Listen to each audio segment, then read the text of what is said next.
సిద్దిపేట జిల్లా గ్రామం మండలం అక్కనపేట పొలిమలకు సంబంధించిన 436 సర్వే నంబర్ విస్తీర్ణం ఎకరా 14 గుంటల భూమిని మేము పూర్వం నుంచి ఉన్నాం. పూర్వం నుంచి మేము అక్కడ ఉండడం జరిగింది. దానికి సంబంధించి ఫేక్ సర్టిఫికేట్ సృష్టించి 2013లో వాళ్ళ నాన్నగారికి ఇచ్చినట్టు ఫేక్ సర్టిఫికేట్ సృష్టించి ఎకరా 14 గుంటల భూమిని అక్కనపేట ఎంఆర్ఓ సంజీవ్ కుమార్ గారి మాజీ ప్రజాప్రతినిధుల అందరితో దాన్ని పట్టా చేసుకోవడం జరిగింది. దాన్ని పట్టా చేసుకోవద్దని మాకు ముందు తెలిస్తే మేము ఎంఆర్ఓ గారికి, ఆర్డీఓ గారికి, జిల్లా కలెక్టర్ గారికి మేము అబ్జెక్షన్ లెటర్ ఇవ్వడం జరిగింది. అక్కనపేట ఎంఆర్ఓ గారు మీకు ఇన్ఫర్మేషన్ లేకుండా, మీకు ఎలాంటి సమాచారం లేకుండా మేము పట్టా చేయం బాబు అని చెప్పాడు.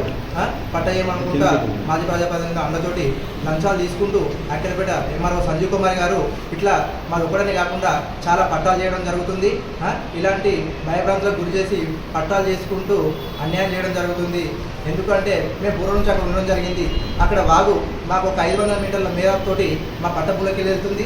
దాన్ని ఆనుకుని గవర్నమెంట్ ల్యాండ్ ఉండడం వల్ల అదృష్టి వర్షాల కారణంగా ఆ వాగు అనేది ఎక్కడికి వాగు అనేది భూమిలోకి మళ్ళీ వేయడం జరిగింది.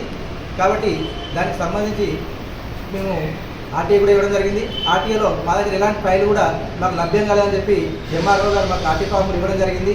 ఇట్లాంటి పట్టాలు ఎన్ని చేస్తున్నారని చెప్పి మేము అక్కనపేట ఎంఆర్ఓ సంజీవ్ కుమార్ గారిని మేము క్వశ్చన్ చేయడం జరుగుతుంది. వాళ్ళు ఏంటంటే సంజీవ్ కుమార్ గారు మాకు ఒకటే సమాధానం చెప్పాలి, ఇట్లా ఎన్ని దొంగ పట్టాలు చేసుకుంటూ అన్యాయం చేస్తారు, మరి మీరు ఇట్లా దొంగ పట్టాలు చేయకుండా ఉండాలంటే మేము మీ పైన ఖచ్చితంగా యాక్షన్ తీసుకోవడం జరుగుతుంది. ఎక్కడికైనా మేము అక్కడికి వెళ్ళడానికి సిద్ధంగా ఉన్నాం. మీరు ఏంటంటే ఎంఆర్ఓ గారు ఇలా లంచాలు తీసుకుంటూ చాలామంది దొంగ పట్టాలు చేస్తున్నారు. కాబట్టి ఇది ఇప్పటికైనా మానుకొని ఆయన పైన అక్కనపేట ఎంఆర్ఓ సంజీవ్ కుమార్ పైన చట్టపరమైన చర్యలు తీసుకొని మాకు న్యాయం చేయగలరని కోరుతున్నాం. అక్కనపేటలో సిద్దిపేట జిల్లా అక్కనపేట మండలం అక్కనపేట గ్రామ శివారులోని 430 సర్వే నెంబర్లో గవర్నమెంట్ ల్యాండ్ ఉందని చెప్పిన తర్వాత గవర్నమెంట్ ల్యాండ్ అది పట్టా ల్యాండ్ అని ఆక్రమించుకున్న తర్వాత గవర్నమెంట్ ల్యాండ్ తెలియని తర్వాత దాన్ని ఆక్రమించుకొని పట్టా అయింది. ఎన్ని ఎకరాలు? ఎకరం 14 గుంటలు పట్టా చేసుకొని పాస్బుక్ వచ్చిన తర్వాత నువ్వు ఏం చేస్తావు చేసుకోపో, ఎవరు చెప్పుకో అని బెదిరిస్తున్నాడు. బెదిరించుకుంటూ కాకుండా మాజా ప్రతినిధుల అండతోని బలం చూపించుకుంటూ మమ్మల్ని బెదిరించుకుంటూ వాగు మళ్లించి వాగును 430 సర్వే నెంబర్లకి వెళ్ళి పోకుండా ఎంఆర్ఓ గారు సహకరించి ఎంఆర్ఓ గారు లంచం తీసుకొని మేము ఆర్టీఐ కోరినాము. ఆర్టీఐ ఇచ్చిండు. ఆర్టీఐలో మాకు ఎలాంటి ఆధారాలు లేవని చెప్పి ఆర్టీఐ ఇచ్చిండు. అలాగే ఆర్డీఓ గారికి, కలెక్టర్ గారికి, ఎంఆర్ఓ గారికి సుధా ఆ ల్యాండ్ పట్టయ్యేది సార్ అని చెప్పిన తర్వాత సుధా మీకు ఎలాంటి ఇన్ఫర్మేషన్ లేకుండా చేయని చెప్పి దొంగతనంగా లంచం తీసుకొని పట్ట వేసిండు ఎంఆర్ఓ గారు అడిగితే ఏం చేస్తారో చేసుకోపో, ఎవరు చెప్పుకోకపోతే బెదిరిస్తున్నాడు. మమ్మల్ని ఎంఆర్ఓ గారు ఏమన్నా అడిగితే నీ ఇష్టమైన పని చేసుకోపో అని చెప్పి బెదిరిస్తున్నాడు. ఇలాంటి గవర్నమెంట్ ల్యాండ్లు ఎక్కడ అక్కనపేట గ్రామ శివార్లో ఉన్న ల్యాండ్లు ఎవరికి పట్ట చేయకుండా ఆయనకి ఎందుకు చేసిండో ఏం కథలో మాకు అర్థమవుతుంది.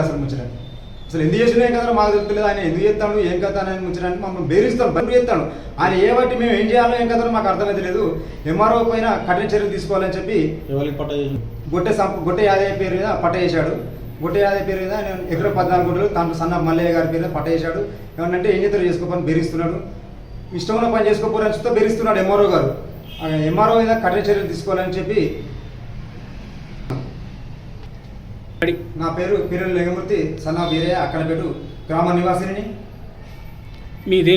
కాంగ్రెస్ పార్టీ గ్రామ శాఖ మాజీ అధ్యక్షుడు, మాజీ సీనియర్ డైరెక్టర్ కాంగ్రెస్ పార్టీ. నాకు ఇలాంటి అన్యాయం మాజీ ప్రెసిడెంట్ అందతోని ఇలా చేస్తున్నాడు. చేసినా కానీ ఏమనంటే ఎవరు చెప్పు మంత్రి గారు చెప్పుకోవాల్సిందో బెదిరిస్తున్నాడు ఆయన. సంజయ్ కనకయ్య అది వెనకటి నుండి పురుషానికి కూడా గవర్నమెంట్ అంటే చాలా మంది తెలుసు. ఆ మంచి భూమి నష్టపడానికి భూమి ఆడ గవర్నమెంట్ ల్యాండ్ చూపించినాక ఒక రిపోర్ట్ అయితే మాత్రం దాన్ని ఆక్రమించుకొని బెదిరించుకుంటా అందరినీ భయపెట్టించుకుంటా ఎవరు సంపదనుడు పుట్టి సంపదనుడు బెదిరించుకుంటా అందరిని భయపెట్టించుకుంటా నేనే ఉన్నా కదని చేసుకుంటా అందరినీ పుట్టుకున్నా కానీ ఉంటే పక్క పెట్టుకుంటా నాది నడుతుందని నడిపించుకుంటా అందరినీ ఇట్లా గొడవలు చేయగలుగుతా, అందరినీ శ్రీలంకలను చేయగలుగుతాను. బాగా గొడవలు జరుగుతుంది. అవి కాకుండా బాగుండాలని మా కోరిక. అంటే మీరు ఏం చేస్తారా? మీకు ఏమైతే మీరు నా పక్క పండి లానే వ్యవసాయం అగ్రికల్చర్ ప్రత్యక్ష సాక్షి మీరేనా?